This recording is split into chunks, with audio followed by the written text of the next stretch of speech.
I'm Emily McMahan. I'm a co-founder and general partner at AI Adventures.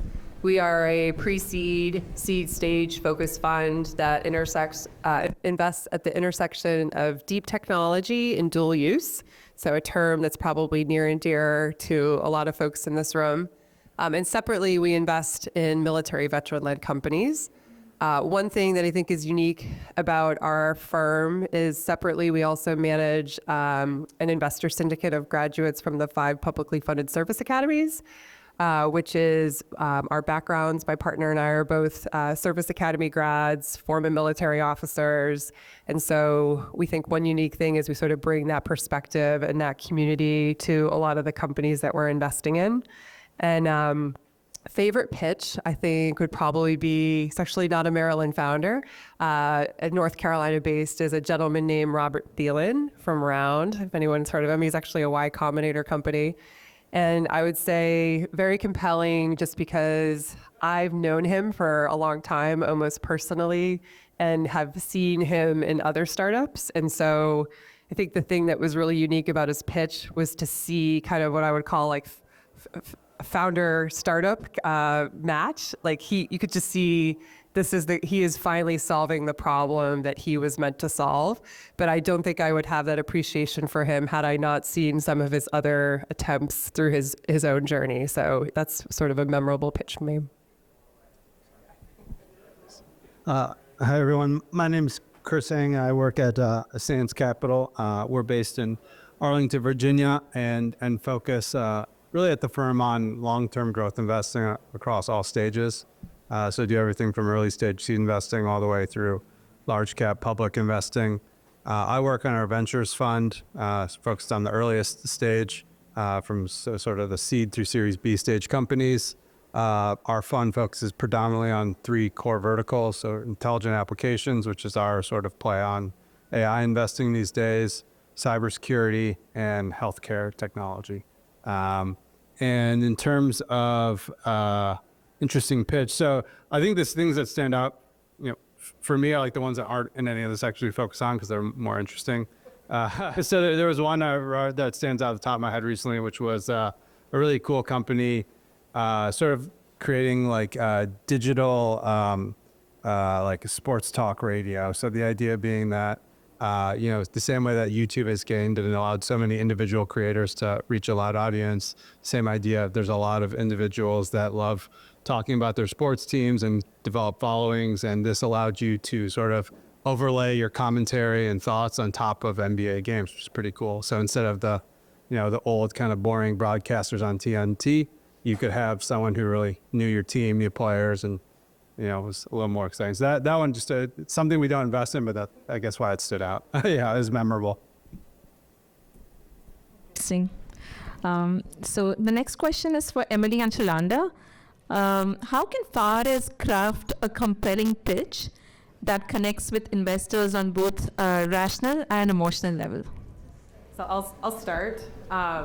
So one thing to note as a founder, I think that's important is, as you guys can imagine, we receive a lot of pitches. And so the best thing to do, and might not be as, of course you want to get on the phone, you want to talk about your company, but sending us the deck is usually the best kind of initial step in terms of just that interaction.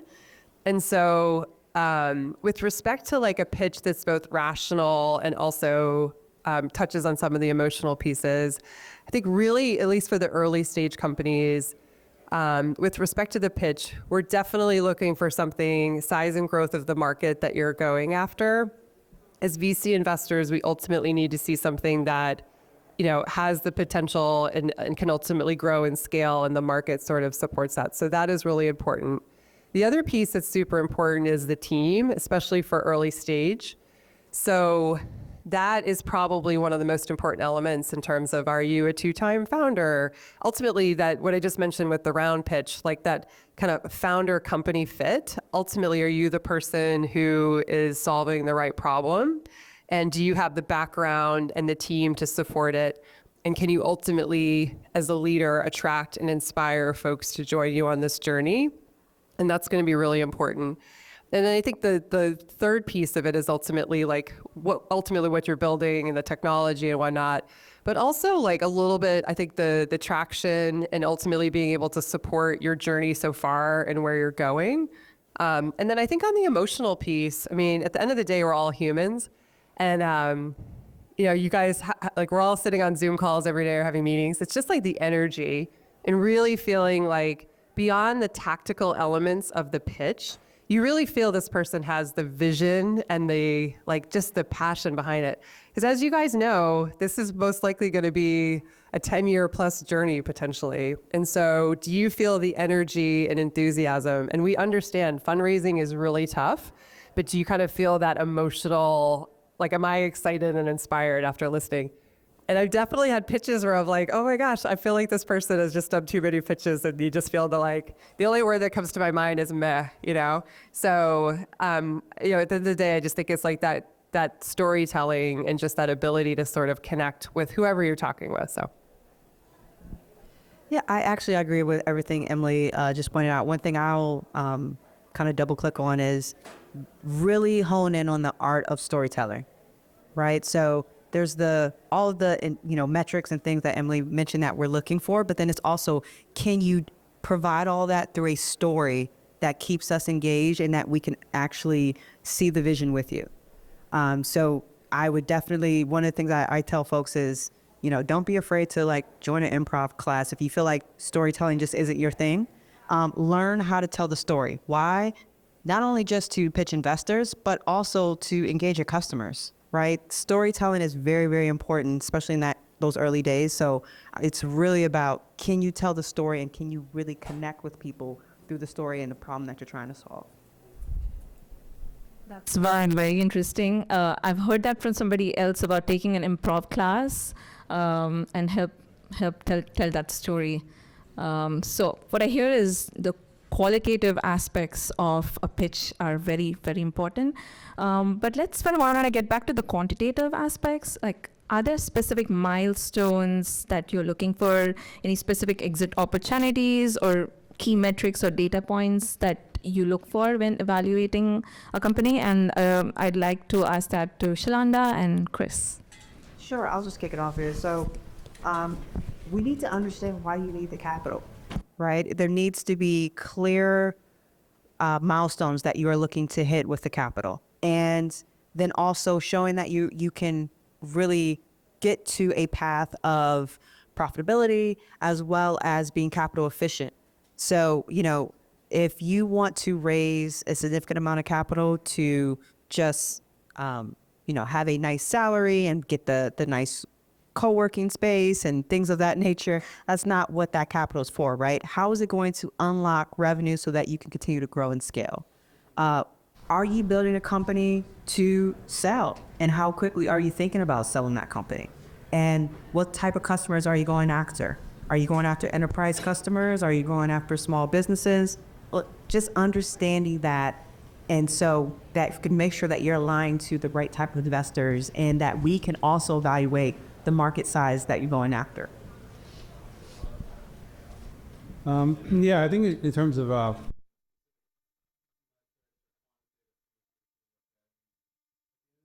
trying to sort of de-risk on the early side is get a sense of, is there a pull or engagement from the broader market for what you're selling? The most direct way, obviously, is whether it's like a financial transaction, someone giving you money for something, for your product, right? That's a really strong signal. And that just usually, that's why so many investors now have certain ARR thresholds that they want to see for certain levels of funding. Whether that's $1 million for Series A, which has always sort of been like, I don't know what it is now, but that's always sort of been like one of the milestones. I don't think that's right, but it's one that you'll hear frequently, whether rightfully or wrong. But absent, revenue traction, I mean, on the earliest stage, don't just create a company, have, $1 million in ARR. Everyone starts from zero. I think the ways to sort of de-risk that or communicate to potential investors on a quantitative basis that you have, this is probably less quantitative, but even more qualitative, but trying to distill, like, what are those signals from potential buyers? By buyers, I mean customers who are not sort of M&A buyers, like there's interest and demand for your product. So that could be on the earliest stage, even like POCs, free customers, beta users, those are all things that that VCs take into consideration. Particularly, it's a very sophisticated, end enterprise that's using your product. I mean, that's a huge signal to the market, to investors. The other thing is you didn't even talk about pipeline, right? It takes a long time to close big deals, and especially if you're a very early stage startup. These enterprises are generally pretty risk averse. They're not, it takes some time to get that trust but being able to demonstrate that, hey, we have a pipeline or path to a couple a really strong, end customer. Those are all sort of the signals that I would demonstrate or show to an investor, particularly when you're, pre-revenue. And then just quickly, you asked a little bit about the, exit things. Surprisingly, comes up. Let's say it's the first thing we talk about post a pitch, but it's probably in the top 5 things we talk about after a pitch, which is, we usually go at some point to, okay, well, like, how does this eventually exit? And we look at like who are the buyers, how much can they pay, and how strategic is the company to those end buyers. If we don't see a really good or strong or compelling exit opportunity, it makes it a lot more difficult. And while we all would like to, ideally think that every company could IPO, the reality is in the sectors we invest in is probably 90% will get taken out behind that. Okay, that's great. So we at TechCo invest in a lot of pre-seed companies. These companies are pre-revenue. And so for early stage companies, how do you recommend startups demonstrate that scalability when they don't have a proven track record? And I'd like Shalanda and Chris. Oh, yeah. And Emily. No, go ahead. Go ahead, Emily. Sorry to jump in another, No worries. because we do invest in a lot of pre-seed seeds, so got a little bit excited there.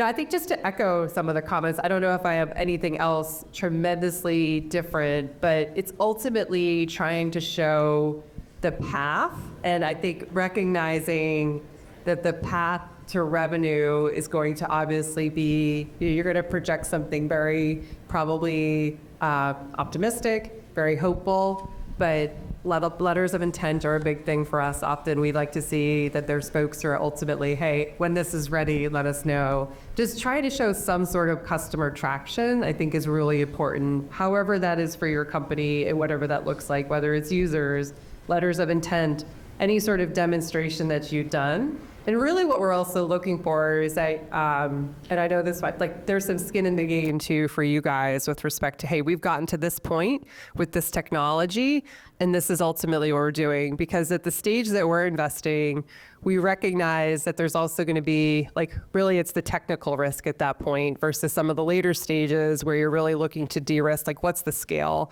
Really understanding what, that use of proceeds, is this going ultimately to growth? For the pre-seed and seed, often it's going to technical and engineering risk, and we realize that, but just really understanding that. The other thing I would say, beyond just like attraction and understanding, like being able to explain customers, is the team. So who ultimately have you been able to attract on your team that can help you with that de-risking? And I think that's something that's really important. One thing I just want to add too is, I actually come from more of the like operator side into venture.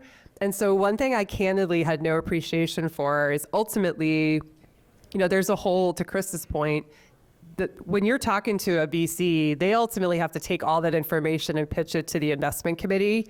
And typically there's very structured templates and formats and frameworks of how we have those discussions. But I wish I had a better appreciation for those, like just understanding their process and ultimately what are the things that they're collecting and what's that information look like. So I think that would be one of the pieces, is like kind of understanding what are the elements of their decision framework and how do they score things, just to be like very, open, and then sort of trying to answer to that. And for us, I think it's really the technical pieces, the team, and ultimately the size of growth of the market for those early stage.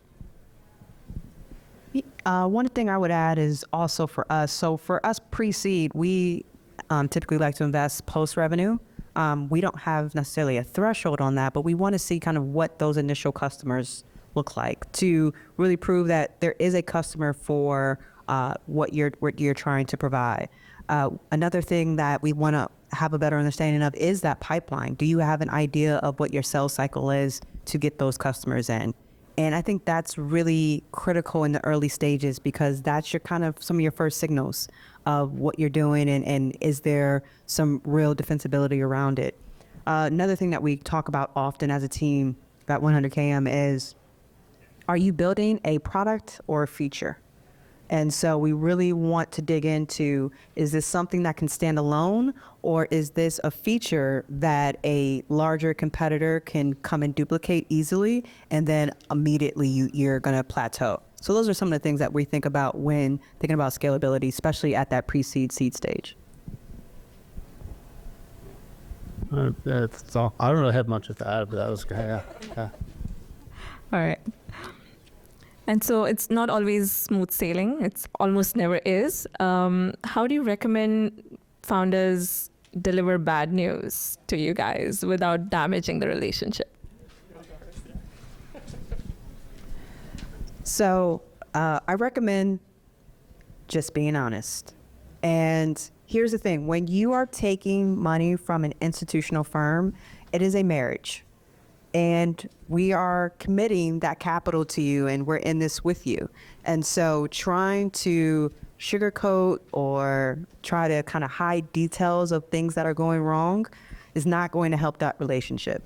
So you want to make sure that when you are picking a firm that you're taking capital from, it's one that you feel comfortable being honest about everything that may be going wrong as well, so that they can help and strategize with you how to address some of those issues. One of the things that we always evaluate when we're talking to founders is, do you want to pick up the phone at 2 a.m. for them when everything has hit the fan? And so I always recommend just be honest and don't try to hide anything. Hiding things doesn't result to anything good at all. We've seen numerous examples of various startup founders in the news trying to hide things, trying to cook books. It doesn't end well. So please, I always encourage folks, just be honest with your investors. They're there as your support and to help you navigate the challenging times. So I couldn't agree more. I think anyone in the room who is married or a parent, it's probably the similar things from your kids. It's like, you want to hear timely, I think, is important. And not just totally agreeing with everything Shalanda said in terms of really we're talking the integrity, the sincerity, all of those attributes. But I think one other thing I would add on top is also this feeling of a plan if you have it, honesty if you don't. But I do think that the piece, again, and this is no different from any other room, it's like, how do you want to receive bad information? I think I always appreciate where it's like, here's the problem, here's what we're doing about it, here are the factors to consider, almost just like something that feels organized and structured, like anything. And then something where I feel like, okay, just understanding, is this something I always appreciate, and this is what we could use from you, and if not, that's fine too, but just sort of that feeling, and I just had this morning, so if I'm looking to the far left, it's because I'm just thinking about the correspondence that I just had. I think it's like any relationship, just to emphasize what Shalanda says, when you get investment, it's kind of like getting to the altar. There's the courting period, however long that takes. You're both trying to put best foot forward. And obviously that is almost a very exciting, energetic phase. But as you know, after the investment, that could be up to 10, 12 years. And so thinking about the long-term relationship. So I don't think of it as much as hopefully something that's this very dramatic thing. It's honestly these little twinkle lights of trust along the relationship, versus a big macro, the 2 a.m. phone call, which certainly happens. I think one of the pieces I'll just add, I know this is going a little bit off topic, is monthly updates are amazing. So I don't know the statistic on this, but I believe there has to be some correlation between the percentage of founders who send out consistently monthly updates, whether that's the 1st or the 15th, and the success of those companies long term. there you really get to know somebody through almost like the discipline and the execution of just those little, I call them like twinkle lights. And that's just one example of, I think, a way that you can establish trust. But I do think that those types of updates also keep you almost asynchronously up to speed, in addition to sort of the day-to-day stuff that, might not make it into the update, so to speak. Yeah, I mean, I think just briefly to close, I mean, I think honest and early is like the TLDR.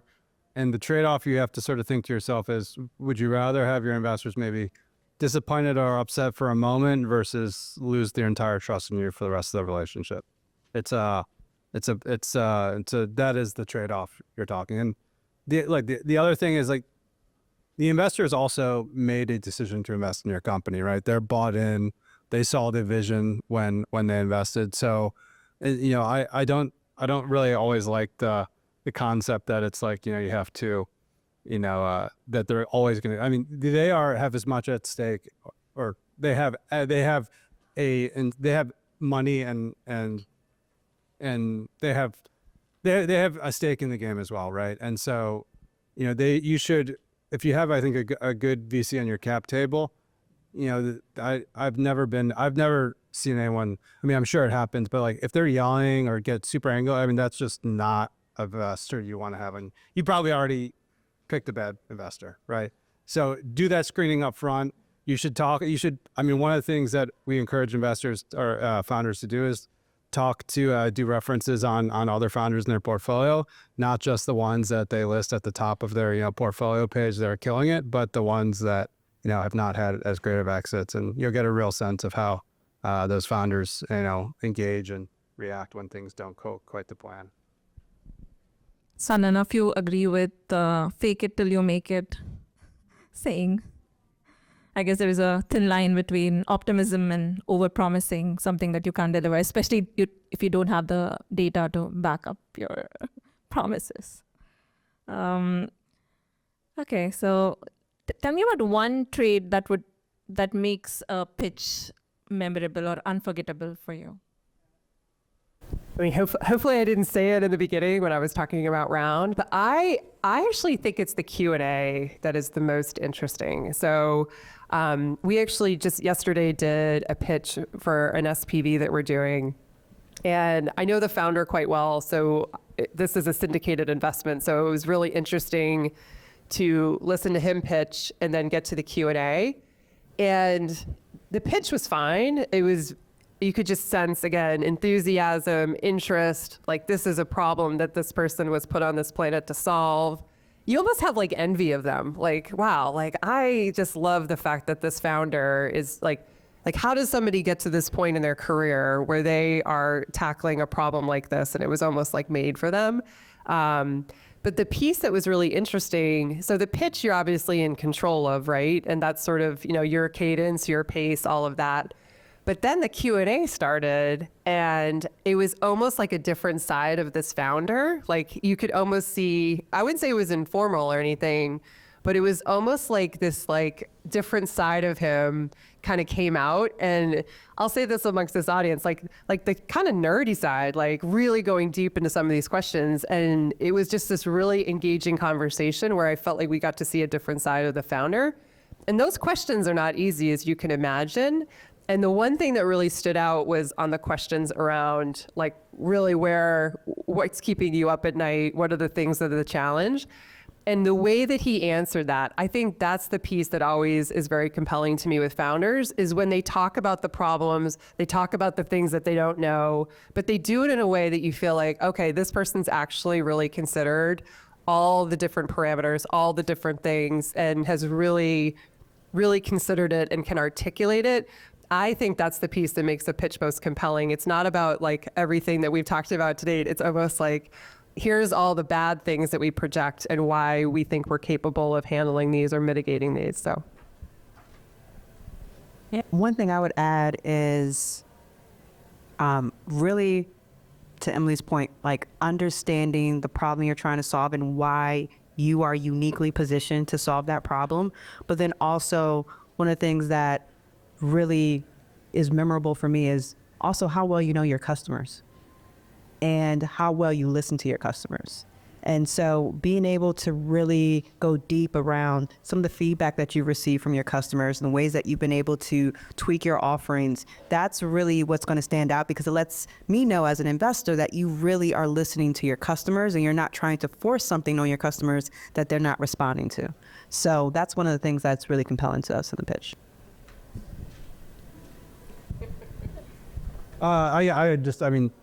Definitely what stands out is, as Emily was saying, what really stands out when we hear pitches, I think, is it's not,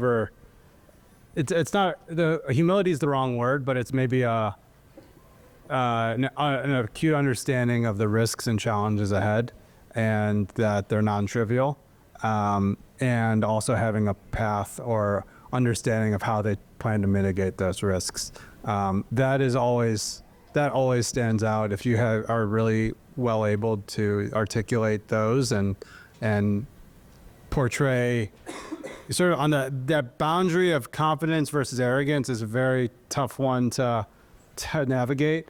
But being able to express and demonstrate a confidence that you know the challenges and risks ahead and you have a game plan to address. I mean, that always is sort of like always stands out as like one of the most important things when we dive deeper into companies. And now with the advent of AI and ChatGPT, do you see the art of pitching evolving over the years? I haven't seen it yet. I mean, there's more like chatbot, like automated note takers in the Zoom meetings, but other than that, I hope not.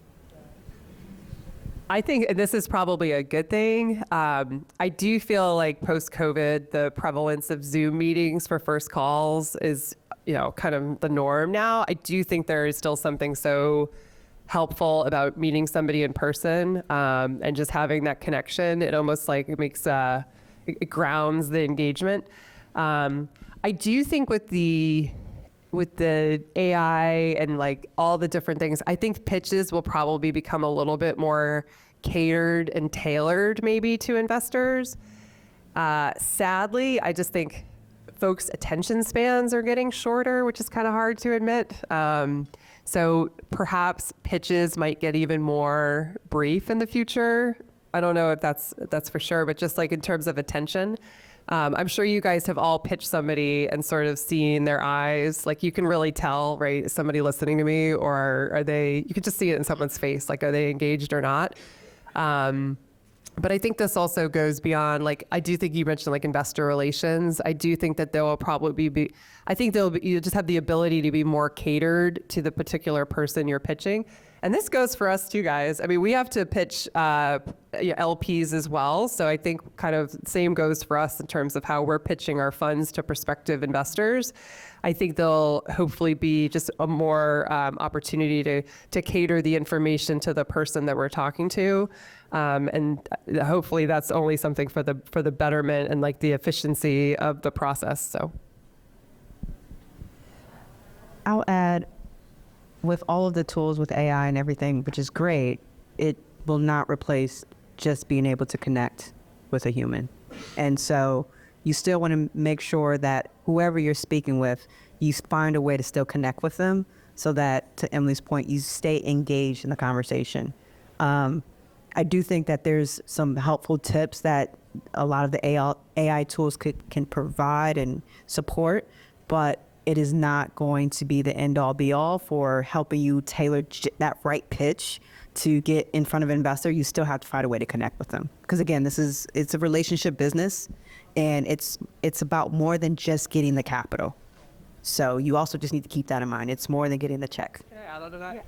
I think just the mention of note takers. I hope note takers actually help in the humanness of these conversations, because I've found a lot of times I'm pitching to someone and they're just taking notes the whole time, almost like I'm at the doctor's office, right?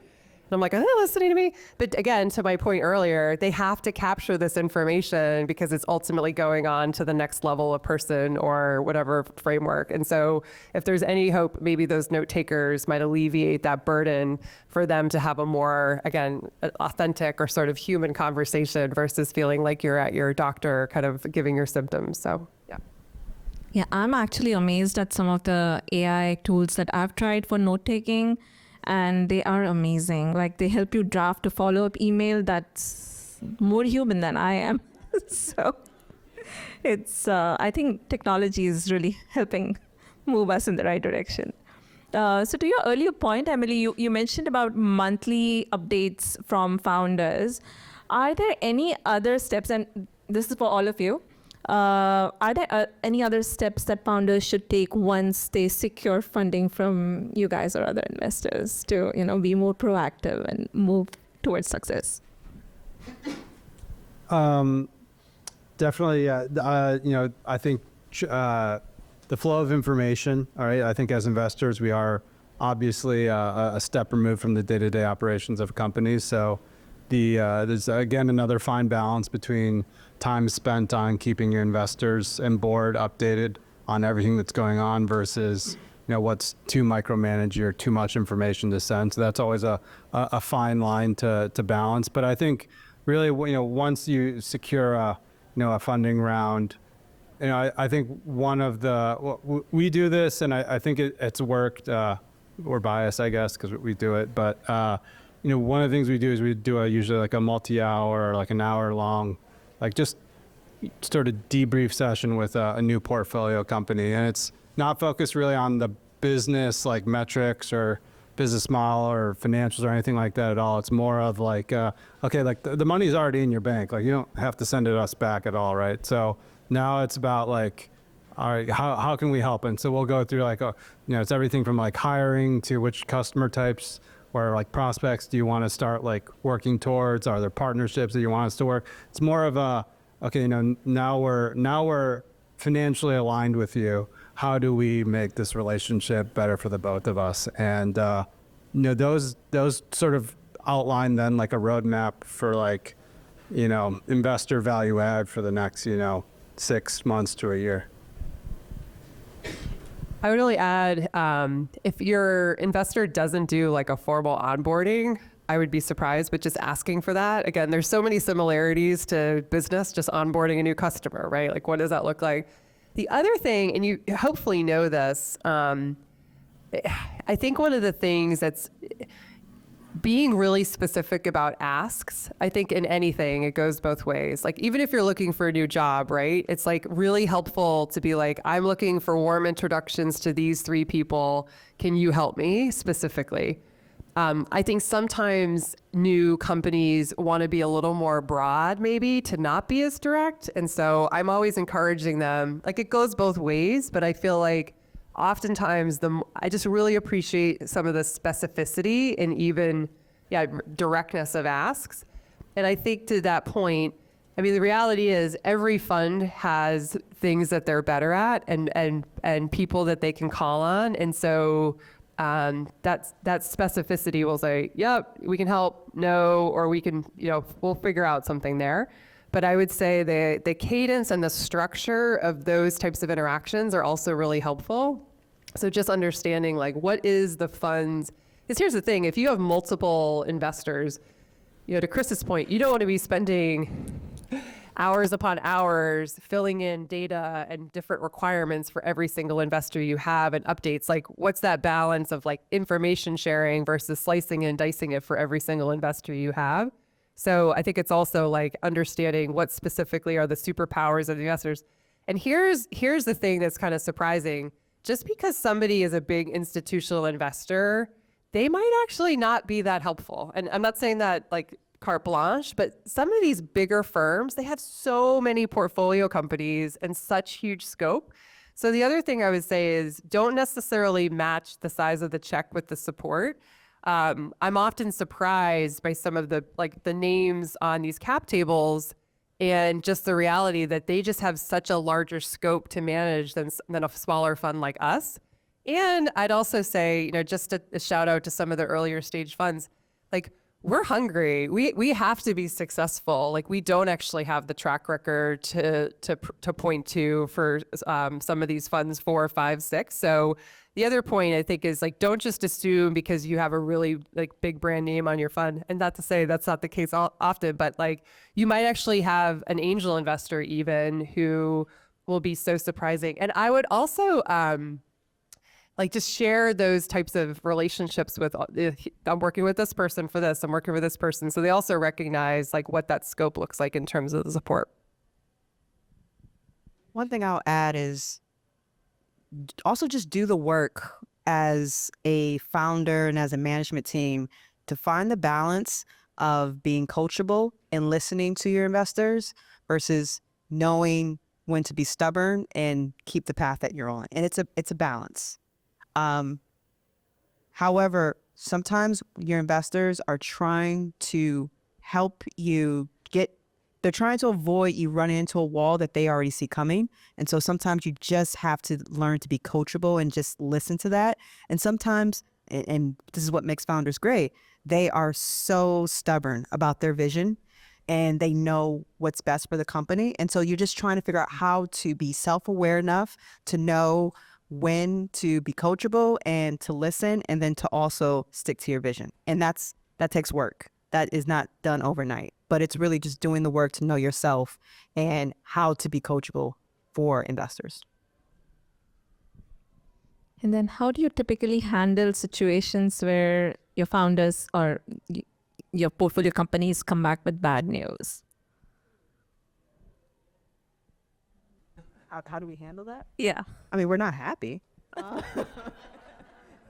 It's a commitment. We're in this together. So it's about, having a plan, coming up with a plan and figuring out what to execute to mitigate whatever issue is in front of us, and how we as investors can best support you to get over whatever that news is. And the news can range from everything. It can be reducing the team. It could be customer acquisitions, or customer fell through, contract fell through. It could be you didn't reduce your burn quick enough and you're running out of runway. That is something that's happening very often right now with a lot of seed stage companies. So it's just, like we said earlier, being upfront, telling us quickly, and figuring out how to come up with a plan to mitigate whatever issues we're facing.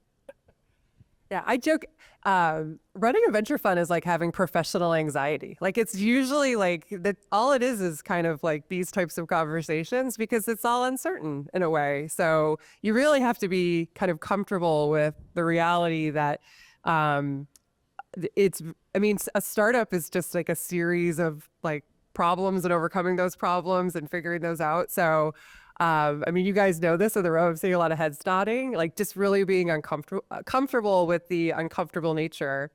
I think some of the things that are like specifically hardest with bad news, like employee firings are tough. Those are just tough across the board. If you're a startup or just in general, I think those are difficult. Also, like personal bad news. The reality is you're doing all of this stuff on top of whatever life that you have in addition. Parents get sick, all of these other pieces that go. So I'm also saying like beyond just like the actual startup bad news, it's just the reality of like this is clashing with your life and the reality of your just experience of being a human while doing this. I think the other perspective to recognize from a VC's perspective is when you look at across a portfolio, statistically for a fund, so we're in the game of making distributions back to our investors, which is actually like a pretty clear, that's ultimately what we're trying to do is, give money back to our investors ultimately. The reality of a portfolio is it's actually a small number of the companies across the number of investments we make that will do that. So statistically across our construction, it's usually kind of like a handful of companies, hopefully, that will do that projecting. And the rest of them, it's kind of in these different states of either going to zero, stagnant. But statistically, as VCs, the reality is the majority of these companies are not going to make it. I mean, that's kind of the business that we're in, to take these bets. And so I'm trying not to like sound like almost philosophical, but it's kind of the business of bad news in some ways for the majority of our companies. And so, and I would say that for you guys too, like how are you mentally capable and all of those elements to be able to sort of just handle the reality of problem solving day to day and those types of things. So I'd almost ask back to you guys, how do you also handle that in your day to day and working with a VC in terms of that relationship? And just to echo this, like if you're ever afraid, like Chris was saying, like it's like any relationship. If you're like, gosh, I just do not have a good feeling around this person, I don't feel like I can share bad information without, I'm changing my story, like I'm doing things like those are obviously red flags. And like one other piece I would add on this is like having a community of startup founders. I mean, an event like this is just such a great opportunity to make fellow friends in this space. Like Shalanda and I are really good friends in terms of our own journeys as GPs. And just having this outer circle of people that you can talk to outside of your friends and family who are hopefully, supporting you, I think is also really important in this bigger kind of philosophical discussion. So, Yeah, I mean, so I don't spend a lot of time on bad news. It happens like a lot, like multiple times a week. And the way I frame it in my mind is like it's already like if it's bad news, it's already by definition happened. So there's nothing you can do about it. So on to the next thing. And I think like one of the I've only been in VC right for like 5 years, not a long time, and I've been super humbled in the last, especially 3 years. Now I think we all as probably an industry do a bad job. If you just look and spend a lot of time looking at TechCrunch, right? They highlight the mega funding rounds, the successful exits, all the tends to skew much more towards good news. Reality is like, that's very much cherry picking, right? On the fund or portfolio level, there's you might have one of those, company, maybe a couple that are really killing it. But the reality is for the rest of them, it's not to say that they won't be successful, they will, but it's not always up and to the right. And it's really hard. I've been super humbled that like you're literally like sometimes like a sub 5 or 10 person company trying to compete against like SAPs, Apple, Google. I mean, you're just going to have bad news days. It just happens. I'm glad none of you said your response was, I told you so. So, what are some of the common mistakes entrepreneurs make when they are presenting their vision? I'll very quickly, the one that always bugs me is financial projections that I just know are never going to, like I'm the first one to say that even if I do my own financial projections, I'll be wrong in a month. So like I'm not evaluating the accuracy of them per se to the specific dollar, but like the ones that always are like, okay, come on. It's like the unrealistic ones where I'm going from like 1 to 100 million in 2 years. It's like, okay, cool.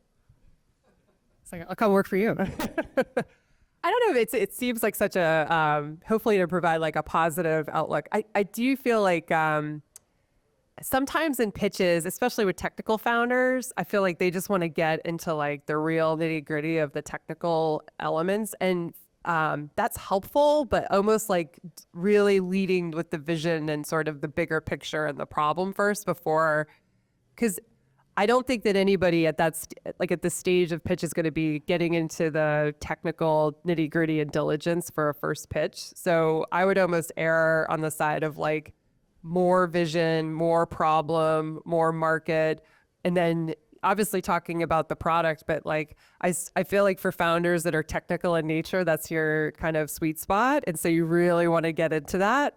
And it's almost like a runaway train. You're like, I can't stop this person, in terms of this piece. And that's okay, as there's obviously enthusiasm there. But those elements are, I don't want to say assumed in the beginning. Like, I'm not going to start nitpicking those areas for a first pitch. So it's probably all the other elements that I feel like sometimes get brushed over. And then the one thing I would say the team slide, okay? You all have amazing team slides. Everyone's like, and we have an amazing team. Like that's like the segue, right? Of course you have an amazing team, but I would say really take the time to like articulate and walk the dog on that versus like this person went to Harvard. Like I feel like it's doing the work for the person on the other end to say this is this person and this is why they're amazing potentially, and just really help me articulate that. And don't shy away from the advisor slide.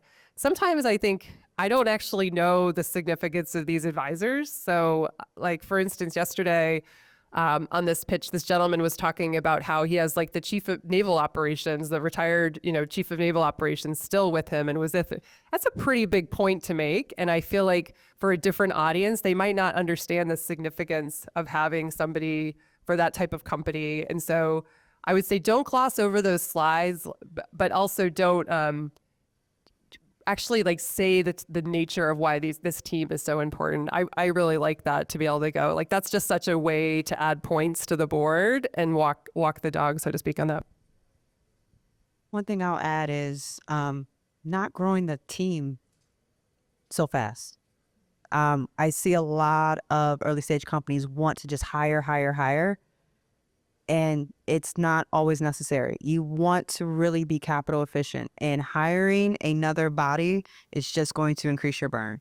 So really taking your time and making sure that you're hiring the right type of skill set that you need. And once you hire that skill set, making sure like, okay, what is that going to actually convert and do for the business? And then if you have someone on your team that is not producing, fire and fire fast. Dragging it out is only going to bring the company down. So it's really just being very, very disciplined around the team, not hiring too fast. The journey of being an entrepreneur is you are going to wear multiple hats for a long time. That is just part of the journey. So just trying to hire someone to get something off your plate is not the reason to hire someone, right? So you really want to be mindful of your burn, because you burn, I'm telling you guys, we're going to see a lot of companies fail because they just simply run out of money because they hired too quickly. So you really want to be very capital efficient around how you're managing your team and how you're growing the company. Great. Thank you so much. So the three common themes that are here are transparency, human connection, and efficiency. So thank you for that. I think we may have time for questions from the audience. Yes. Thank you. Hi, my name is Ed Bedore. I'm with Neurospio in Southern Maryland. One of the things we're struggling with when we're putting our first presentation together, we're a pre-seed company in biomedical. When asking for funds, how much do we share? Do we share the big picture, the 5-10 year? Do we ask for it all at once, or do we stage it out saying, hey, we need this much to get to this phase?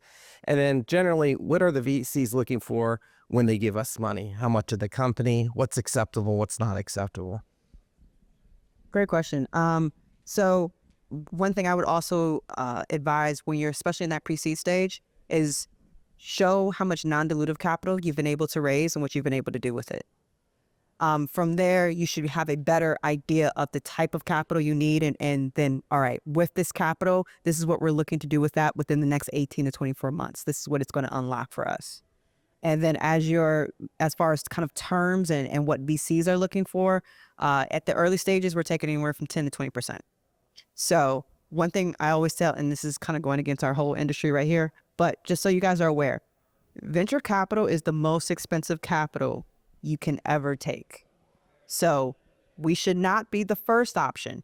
We should be the option when you are prepared to really go fast and you need the capital to do that. So that's why I always say go for non-dilutive capital, go for other sources of capital first, prove out that you really have demand for what you're looking for, and then start to pursue institutional capital. Just to add one other thing, this is kind of extending your question a little bit, but just on Shalanda's like secrets, we're sharing. I'd also ask if they're actually deploying. So one other frustration, and we experience this as well. So we could also all commiserate on some of these points, but sometimes you'll pitch a company and they're not actually, or sorry, pitch a fund and they're not deploying, or their fund isn't closed, or they're this, they're that. So there's also sort of a grace to asking, like, what are the next steps for this, like this meeting? And there's also a tack to sort of say, hey, are you guys actually deploying? Where are you at in your fund? So that's another question. Are you, typically most VC funds are deploying within 3 years from close, or so just understanding, am I the last check out the door? Because that's probably not great. As well as if you're a very technical company. So for instance, we have a lot of our initial investments were in space. So like we're going to need those to mature over a period of time. And so it's also like, where do I fit amongst the current portfolio construction? That's a tough question to ask on meeting one, but I think you also sort of have the right to ask those questions to say, like, is there actually, like, are you guys even in the position to invest right now? And I would say having a vision is important, but especially for a pre-seed company, to Shalanda, just to emphasize, like, here's the next 18 to 24 months. Because the other thing it shows is that you understand how the cycles work with investing. So for instance, 18 to 24 months is sort of a good gateway for most companies in terms of time between rounds. So it's also saying, I understand kind of what I need to look and kind of like I know what I need to look like to get to that either seed or Series A. And I would say just there's a lot of people who can talk to you through some of those pieces as well to understand, like, what do I need to look like? And that's actually really important because our job as pre-seed and seed stage investors is actually to sell you to the next round of investors, right? So we don't do well if there's no follow-on investors, right? So that's another piece, is just understanding almost like the academic side of what those elements look like.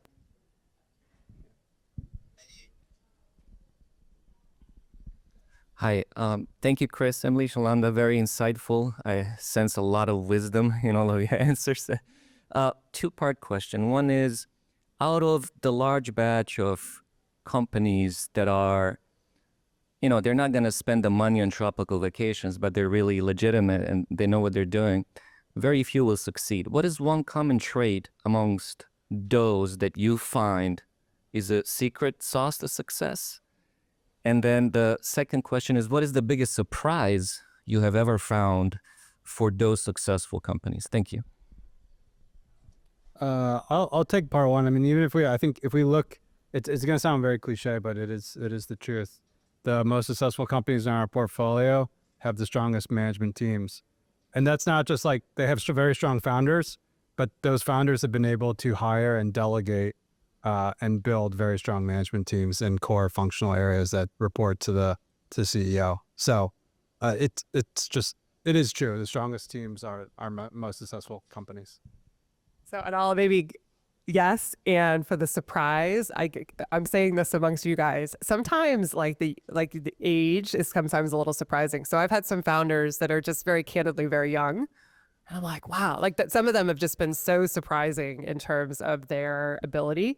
Because again, going to a fund as a second-time founder or having some sort of like track record is just great. Because ultimately, de-risking you as a human. So when you get a first-time founder who maybe doesn't have any experience that's doing something, and just to see them acting like great CEOs, because that's the other piece, is like a lot of times for these early stage companies, maturing as well in your own leadership and management, if this is your first time doing it, I mean, that's such an amazing skill set. One other piece I would just also add is financial acumen. I mean, the reality is most of us, unless you've been in a role where you're touching books and actually like very familiar with those types of things, I'm always very impressed with just the financial acumen of some of the founders that are also very technical, because sometimes those skill sets aren't necessarily, I mean, it's a lot for a founder. As Shalanda was mentioning, you have to wear so many hats. And so oftentimes I'm very impressed with some of the folks that have just exposure to just like general business. And then the last piece is just leadership. I mean, that is just, to Chris's point, these management teams that can ultimately hire and inspire. I mean, like I mentioned in the beginning, I'm sometimes almost envious of them, because it's like, what is that secret sauce that they have? Where did they grow up? What did they do to get to that level of just like ability? It's pretty awesome. And I think to the whole point of this event today, it's like, it's so special to see somebody who can take something and build it to that point. It's just amazing. So kind of why we're all here. And I'll just quickly add, being able to be creative and run through a wall when problems come. That to me is what's been the secret sauce. It's problems are going to come up, as Chris was saying. Like at every turn, you're going to have an issue, right? But are you going to be creative? How creative can you get? And are you willing to run through a wall to keep your company alive? Because every day your company's going to die because of something that may happen. So you got to figure out, like, do you have enough resilience and grit to keep going? One more hand here. Thank you. Ron Baker here. So you have a meeting with an investor and it goes very well. What are the buying signals that you should look for that there's going to be a next meeting and that we can look for simply? How engaged we are if we keep talking, right? To Emily's point, that Q&A session is really, really important. The more that we are engaging around not just what was in the deck, but around the vision of what you're building, that's one of those signals that, oh, okay, like you at least got to the next step where we're interested and we want to keep digging into what you're building. So I think access to your data room, if there's sort of that question, so just requests for more information, references, those types of things are definitely a signal of like, things are moving. But I think to your question, it's more the like gray area where I'm not really sure, so believe me, we struggle with this as well as investors. You have a great meeting, you feel great, you finish it, you send the follow-up email, you don't hear anything. And then you send the next follow-up email, you don't hear anything. You're like, okay, now I feel like a little bit of a stalker because I don't like, it's that balance of like, do I not, the awkwardness, right? That goes back to my point of sort of really ensuring at the end of the meeting, you understand what the next steps are and not letting it go into the email inbox because that is really, it's all in our shoes. And then it's like the waiting game, so to speak. So I would really try to be very tactful in terms of that question. And you guys have the right to ask that. Like, what are the next steps after this meeting?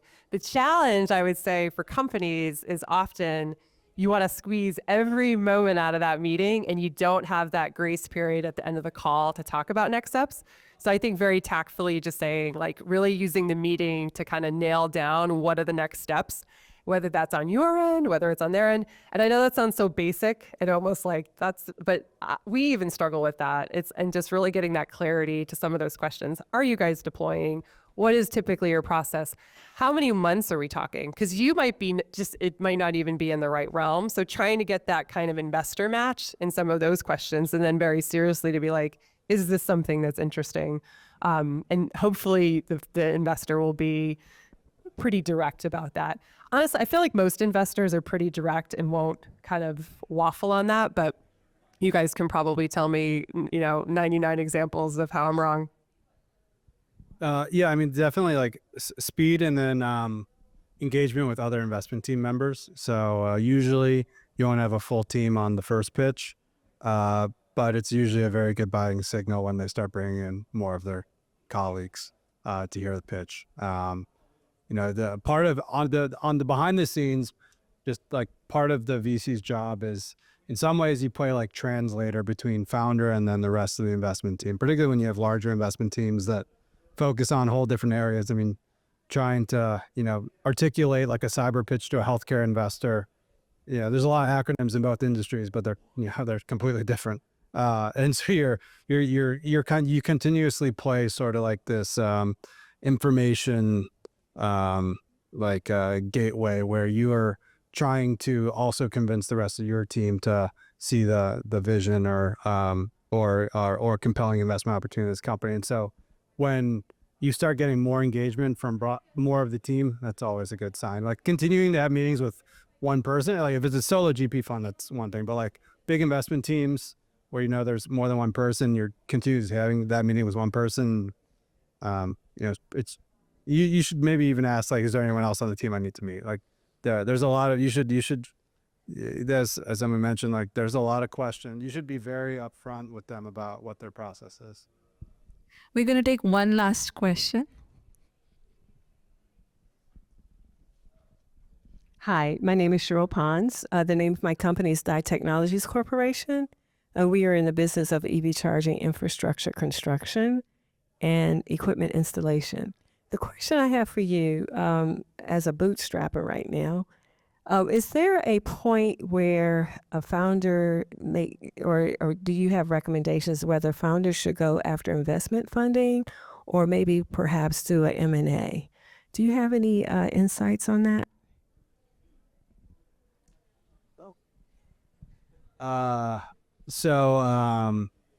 You're at a point, it sounds like, where you bootstrap the business and then you're making a decision between, do I take incremental dilution but more money, or sell the business.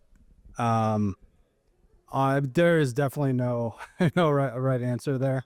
I'll tell you maybe, I guess, how I would think about it, which is so one of the things, as I mentioned on the M&A side, it would apply this to in your specific circumstance in your industry, is thinking about how many prospective buyers are there, and how much do I think they could pay for my business realistically. Because the situation, the sort of the tree decision you have to make is, if I take funding, those investors are signing up for a multi-year process. They want to return, probably at minimum like a 2-3x return on their capital. And so does that price you out of what you might have as like your near-term M&A opportunity? So it's, I guess the framework or thinking I would use if I were in your position is one of, do I think I ultimately in the long term maximize the value of my company by taking the investment and building more product, getting more market share, more revenue, versus but at a higher price, versus taking an exit now and having the opportunity to have potentially more companies compete on M&A. So these are sort of the trade-offs I would think about. Definitely is very company and industry specific. I don't know if anyone else is. Yeah. Do you have time? I think, yeah, we have time. Yeah. Okay. So thank you very much. I really enjoyed our conversation today. Thank you for making the time from your busy schedules to come here. I appreciate you. TEDCO appreciates you. Thank you so much.